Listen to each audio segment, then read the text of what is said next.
Let me say first off that this is a court of inquiry. It's not an adversarial court. It's a nonprofit educational event. And with enormous energy and intelligence, all of us have been brought together to try to bring out some of the aspects. So if I may, I have prepared an overview statement based on my work these many past weeks. And I want to just say that as a parent and as a patriot, I'm absolutely outraged by what we're allowing to happen to our children.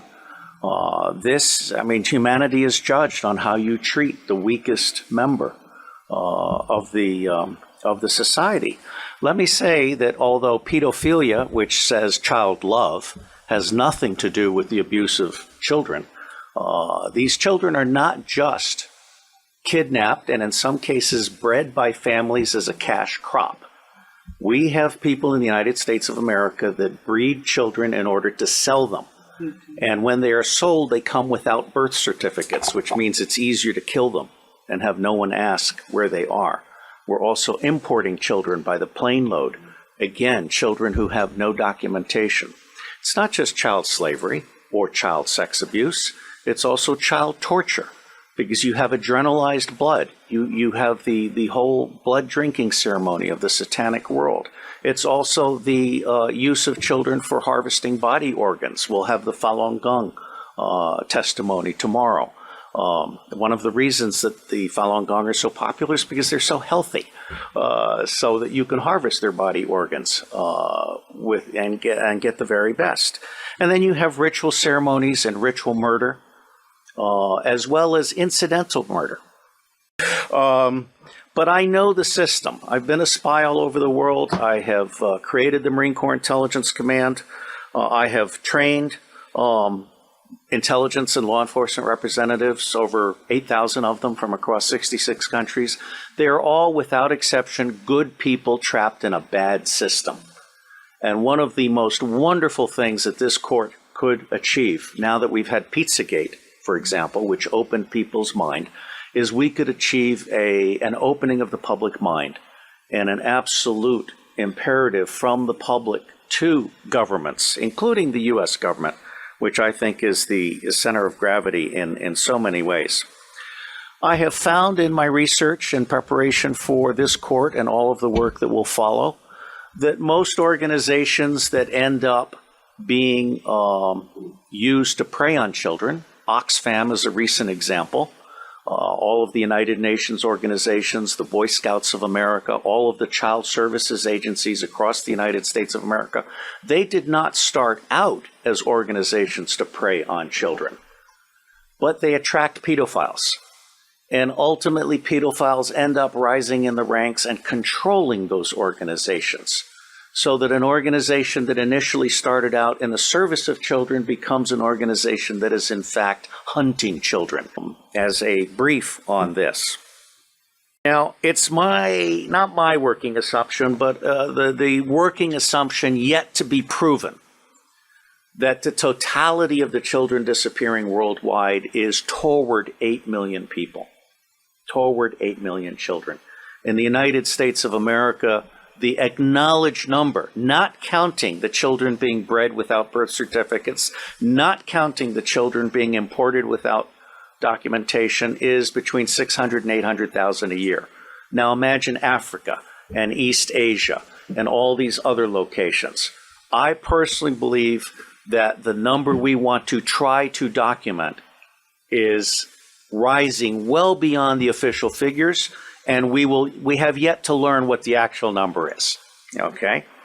The other working assumption is how long do these children survive within this system? What I am hearing from the witnesses that I've talked to is 2 years. It may be longer, it may be 4 years, it may be 6 years, but by and large, these children are so abused. I mean, we're talking rapes by the hour, and so forth, that they reach their expiration date within 2 years. And then they're murdered with impunity, or they're ritually murdered if that's what they've been bred for. So I think we need to document this. No one else has done this before in a systematic manner. This commission is rendering a signal service by seeking to do an overall view in the public interest. This will be a massive, massive undertaking.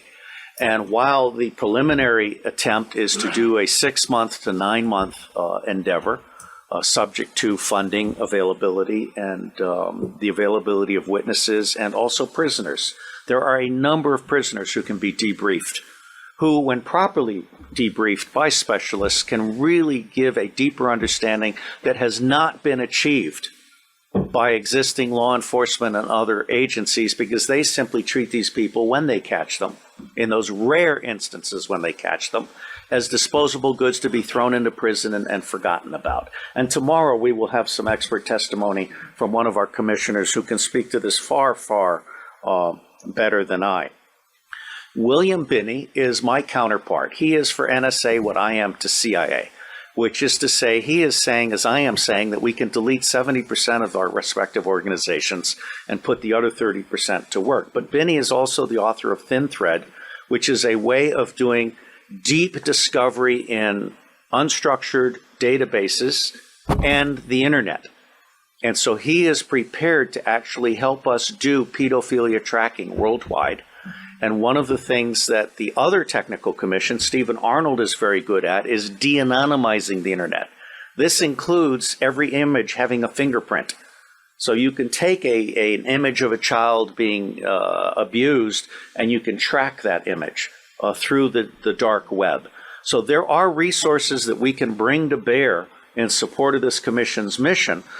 My favorite technical commission is Arno Reuser from the Netherlands, who is a master librarian. He is so good that when the Dutch intelligence community realized it didn't know enough about the world, they recruited him to create the Open Source Intelligence Center for Dutch intelligence.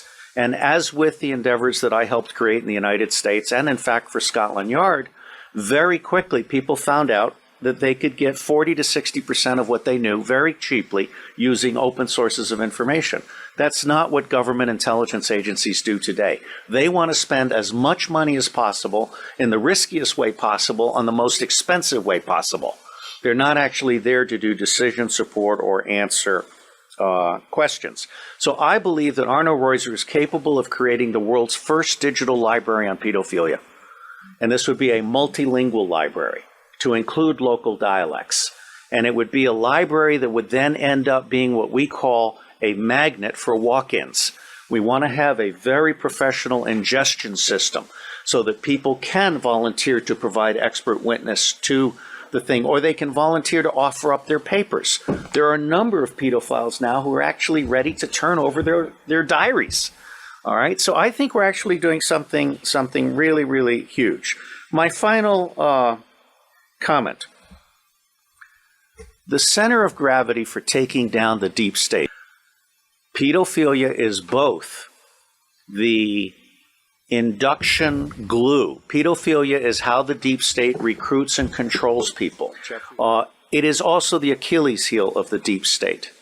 I believe that once the public realizes that the government is not protecting their children at a scale of vulnerability that we can articulate, then everything else about the government is called into question.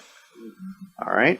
So for me, this is a truly righteous endeavor. And I will end by saying that as much good as it might do to get the British angry, for me, the center of gravity for change is the American public. Because if you can get the American public angry, we will stop supporting dictators overseas. We will close all of our military bases overseas. I am on record as a former CIA operations officer as saying that our 1,000 bases overseas are not there for national defense. They're there to serve as lily pads for the smuggling of guns, gold, cash, drugs, and small children. So let me say I am proud to be in your company. And I believe that no matter what we do or do not do, it is going to make a difference. God bless you all. Porque la Agenda 2030 es la reducción de la población a través del fomento de la ideología de género, del aborto y de la eutanasia. Es el rechazo a la tradición, es la eliminación de fronteras, es el fin de la soberanía de las naciones, es la demonización de la carne y el fomento de consumo de insectos. son restricciones a la movilidad, es la ciudad de los 15 minutos, es la prohibición de explorar y explotar nuestros recursos naturales y, por tanto, la imposibilidad de alcanzar la soberanía alimentaria y la soberanía energética.